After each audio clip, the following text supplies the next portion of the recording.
নমস্কার বন্ধুরা, চলে এসেছি আজকে পিঠার একটি রেসিপি নিয়ে। আজকে আমি বানিয়ে নেব পাটিসাপটা পিঠা। এখানে আমি দুটো নারকেল কুড়িয়ে নিয়েছি। এখন ওপর দিয়ে গুড় আমি একটু গ্রেট করে দেব।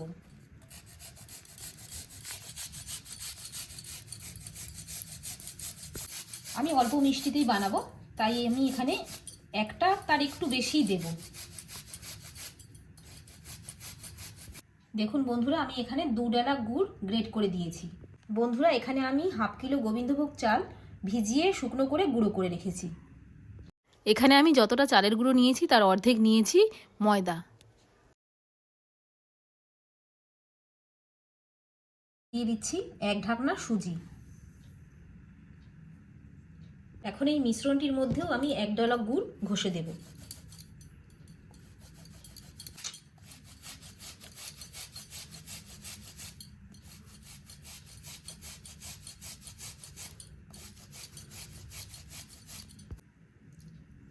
এবার দিয়ে দিচ্ছি দুধ।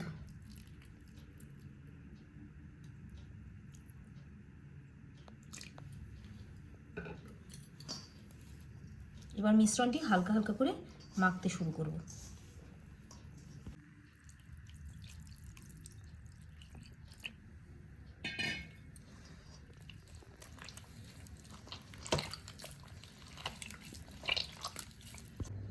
বন্ধুরা, আমরা পুরো মিশ্রণটি তৈরি করে নিয়েছি আর পুরোটাই আমি দুধ দিয়ে গুলে নিয়েছি। বন্ধুরা, পুরো মিশ্রণটি আমি গুলে নিয়েছি আর পুরোটাই আমি দুধ দিয়ে গুলিয়েছি। বন্ধুরা, এখন নারকেলের ছইটা আমি বানিয়ে নিচ্ছি। আর এখানে যে যার আন্দাজ মতন আপনারা গুড়ের ব্যবহার করতে পারেন, কারণ আমি ঘরের সবাই একটু মিষ্টিটা কম খায় বলে আমি মিষ্টিটা কম করে দিয়েছি।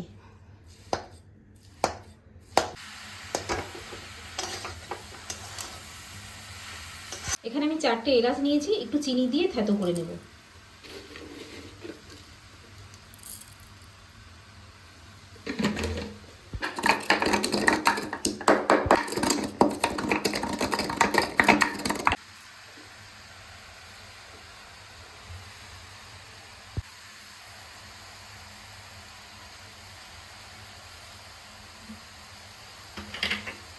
আর একটু এর মধ্যে দুধ দিয়ে দিচ্ছি, 2 ঢাকনার মতো দিয়ে দিচ্ছি দুধ।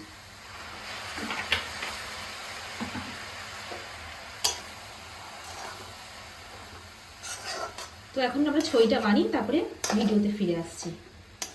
বন্ধুরা, ছইটা তৈরি হয়ে গেছে। বন্ধুরা, ছইটা তৈরি হয়ে গেছে। এবার আমি সাইডে সরিয়ে রেখে দেব। একটা বাটিতে আমি 1 ঢাকনা তেল নিয়ে নিচ্ছি।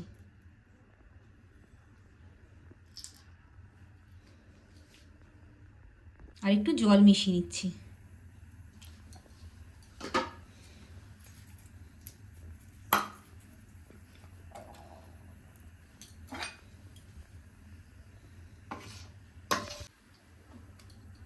এবার তেলটা ছড়িয়ে দিচ্ছি।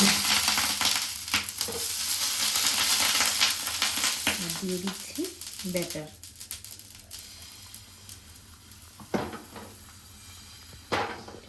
ছড়িয়ে দিচ্ছি।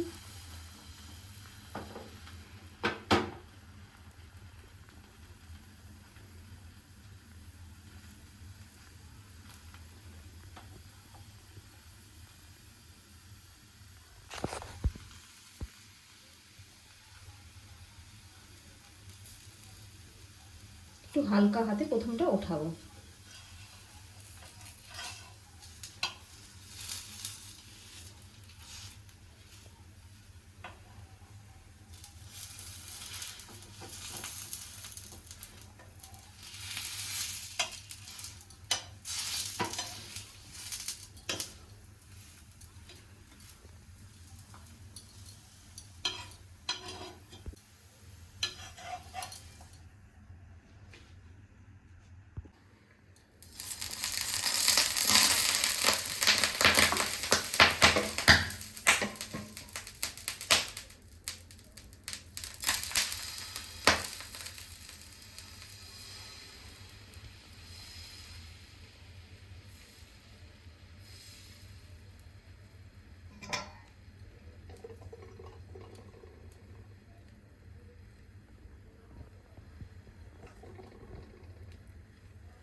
বন্ধুরা, পরপর এইভাবেই আমি পিঠেগুলো বানিয়ে নিয়েছি।